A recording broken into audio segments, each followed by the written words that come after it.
The river was swollen beyond its banks, a living, raging force beneath a sky swollen with storm clouds. Brown water boiled and twisted, carrying uprooted reeds, branches, and the wreckage of the previous night's downpour. Michael Carter's eyes locked on something that didn't belong in the chaos, a fleeting flash of tawny fur breaking the surface. A head tossed violently by the current, gone again before he could be certain. His boots sank ankle-deep into sucking mud as he sprinted along the bank, breath sharp and shallow in the cold air. The air smelled of wet earth and crushed grass, each step splashing him with water flung up from the river's spray. A sound cut through the roar, a short, wet gasp, choked and desperate. He knew in that instant it wasn't driftwood, wasn't debris. It was alive. It was in trouble. She surfaced again, just long enough for him to see her eyes, gold wide with terror. Ears pinned flat as the current dragged her toward a line of jagged black rocks downstream. The rain had made the river treacherous, faster, and stronger than anything a lioness could fight. Michael's heart thudded in his ears, an instinct older than reason took over. His jacket hit the ground behind him, boots plunging into the freezing shallows as he waded in without thought for what she was. The first rush of water struck like a wall, stealing his breath and driving the cold into his bones. His jeans grew heavy instantly, dragging him down as the river tugged at his knees, hips, chest. Somewhere ahead, a paw broke the surface for a heartbeat before disappearing under the foam. He pushed forward, body leaning into the current, each step a battle against the invisible hands of the undertow. The riverbed shifted under his bootstones, rolling, mud sucking at his solace, sudden drops that sent his stomach lurching. He lost sight of her twice, and each absence was a spike of fear, sharp and hot despite the cold. Then contact. His left hand closed over the thick, drenched scruff at the base of her neck, his fingers sinking into waterlogged fur. The feel of her was shocking, all hard muscle beneath, no softness left in her frame. She twisted weakly, the movement more instinct than resistance, and for a moment he felt the raw power that could crush him if she chose. But she didn't. She was too far gone for fight. His other arm hooked under her chest, locking her against him as the current hammered them both. The river didn't give up its prize easily. Each backward step toward shore was met with a shove from the water, a reminder that it could still take them. The lioness's weight was staggering, not just from her size but from the sodden heaviness of her fur. Her breath came in rasping bursts against his forearm, warm despite the cold all around. A thick branch, spinning like a spear, slammed into his thigh, jolting pain up to his hip and nearly tearing her from his grip.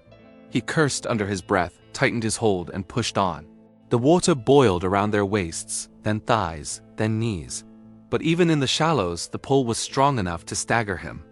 Her tail brushed his leg once, not as a threat but as if unconsciously anchoring herself to him. The bank came into reach like a promise he wasn't sure he could trust. His boots slid in the mud as he lunged the last few steps, hauling her bulk onto the grassy edge. She collapsed immediately, her body a heavy, breathing weight against the earth, sides heaving in erratic rhythm. Michael fell to his knees beside her, his own chest rising and falling like he'd been sprinting for miles. Water streamed from his hair, running down the lines of his face to drip from his chin. He could feel the cold setting in now that the fight was over, a deep ache spreading through his limbs. The smell of her fur wet wild, tinged with river silk filled the air between them. She coughed hard, expelling a rush of water from her lungs. And for the first time since he'd spotted her, Michael believed she might survive. The rain began again, soft at first, then steadier, the drops dimpling the river's surface and tapping on the leaves around them. He shifted onto one hip, scanning her for visible wounds. No blood, no broken limbs that he could see, though her movements were slow, deliberate, as if each breath required thought. And then she really looked at him. Her gaze was steady, unflinching, holding him in place more effectively than the river ever had. There was no snarl, no bared teeth, just that deep, ancient appraisal as if she were weighing something in her mind. The moment stretched, the world narrowing to the quiet exchange between them. The storm and the river becoming background to this impossible pause between predator and man.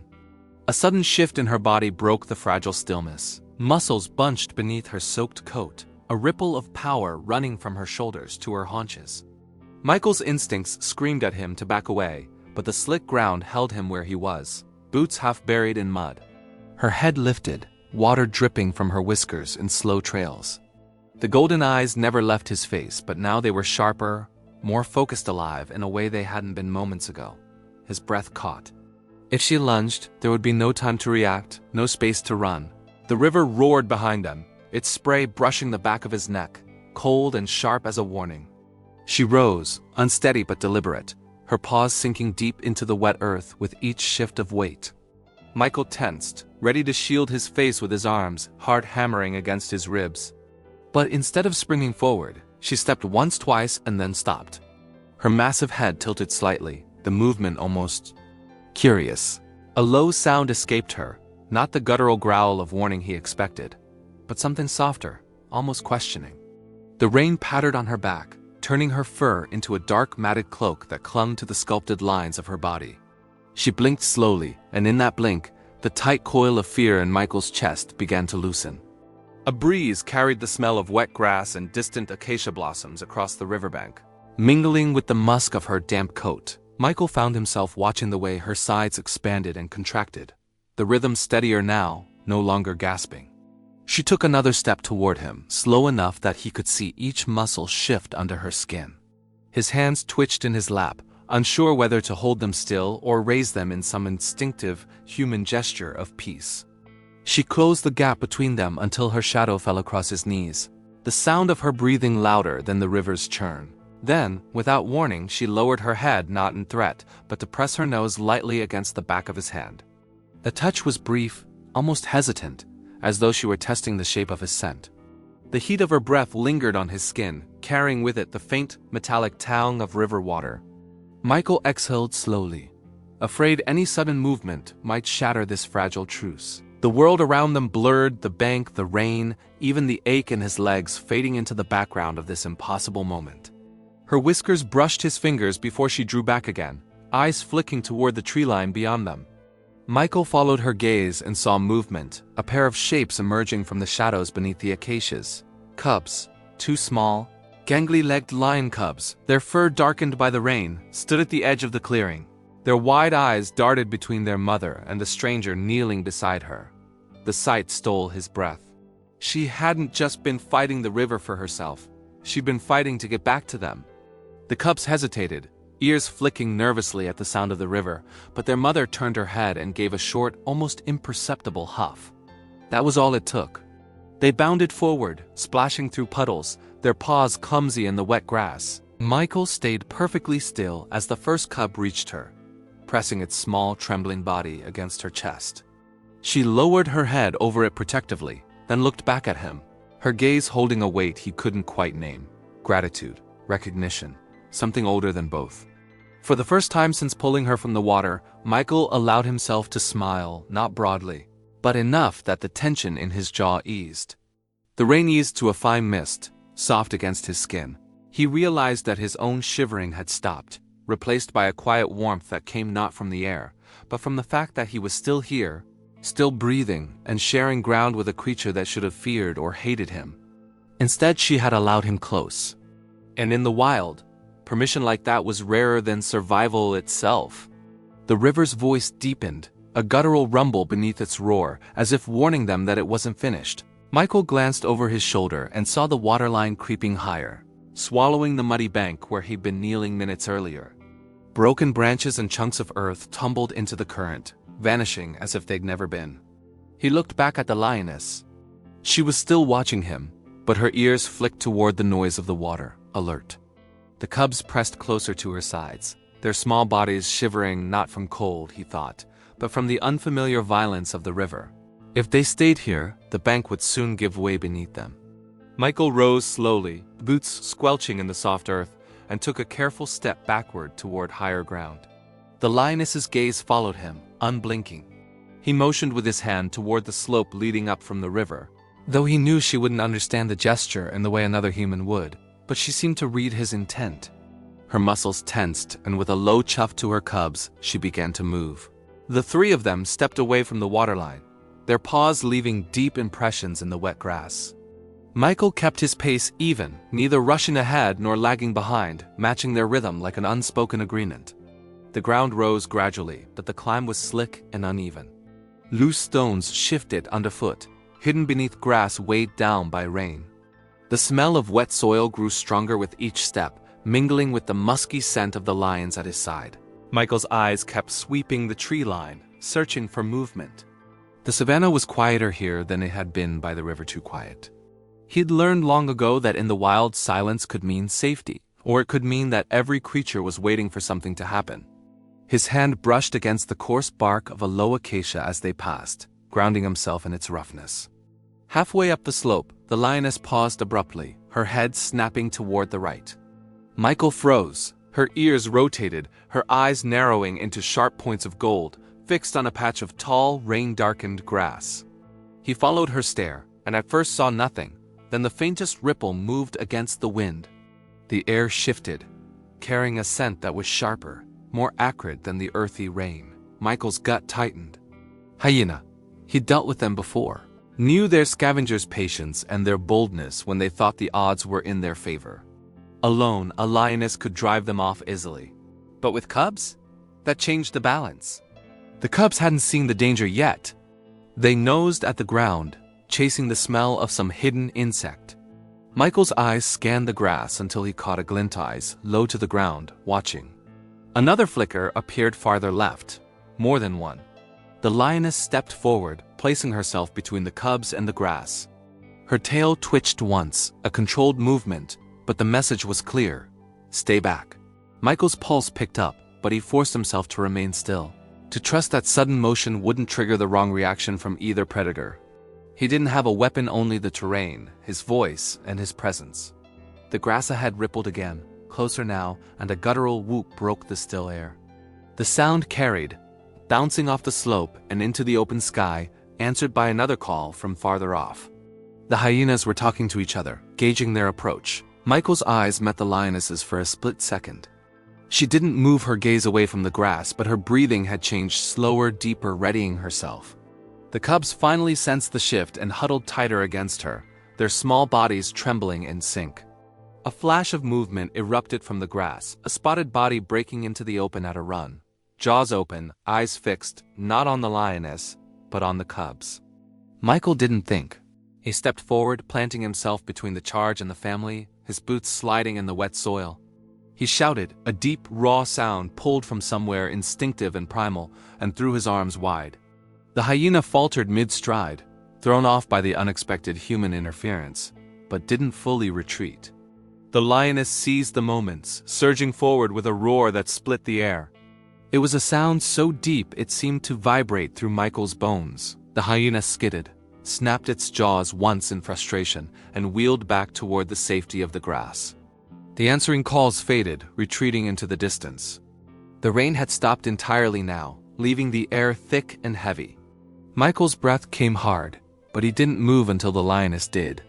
She turned her head toward him for a fraction of a second. No growl, no threat, only acknowledgement, before nudging the cubs to continue up the slope. He followed, feeling the thud of his own heartbeat echo in the silence that settled over the clearing.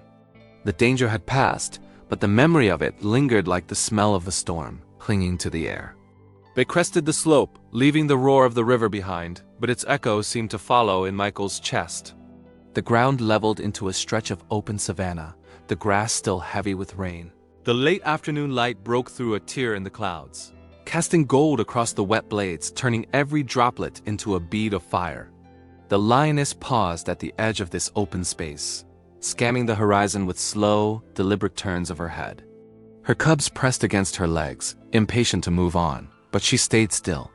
Michael knew that posture. It was the way a mother reads the land before deciding if it's safe to cross. He stayed several paces behind, not wanting to crowd her. The air smelled of wet dust and distant acacia blossoms, but also of something faint and metallic, the remnants of the storm's violence still clinging to the world. His boots left dark impressions in the softened ground, each one filling with water seconds after he moved on. He wondered how far she would go before he became just another shape in the distance. Maybe she would vanish into the grass, and this strange crossing of paths would be nothing more than a story the earth forgot in a week.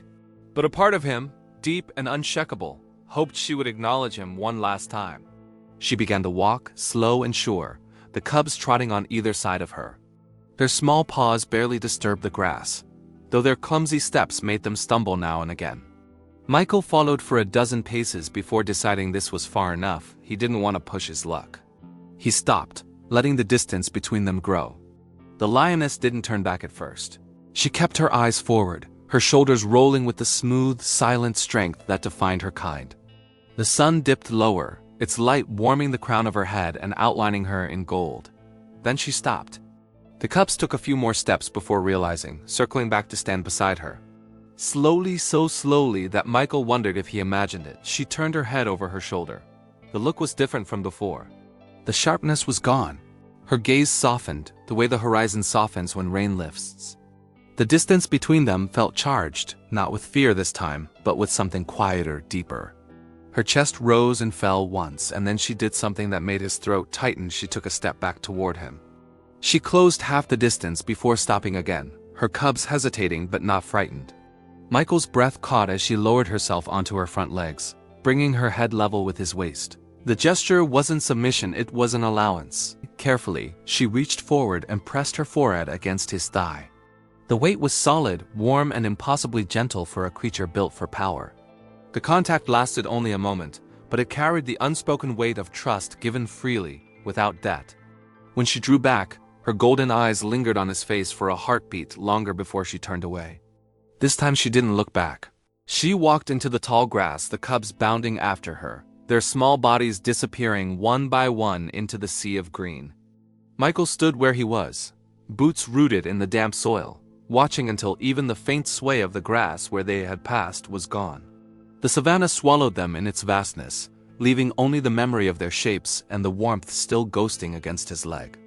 The wind shifted, carrying the scent of rain away and replacing it with the dry breath of the plains. Michael exhaled slowly, feeling the tension of the day bleed out of his muscles. The river was a distant murmur now, its fury forgotten by everything except him. Somewhere ahead, the lioness and her cubs would find dry ground and safety. He would walk back the way he'd come, the mud drying on his clothes, the ache in his legs a reminder of what had happened. But deep inside, something had shifted, something wordless, like the space left after a powerful song fades. He had faced the wild not as conqueror, not as victim, but as a man who had been, for a moment, trusted by it.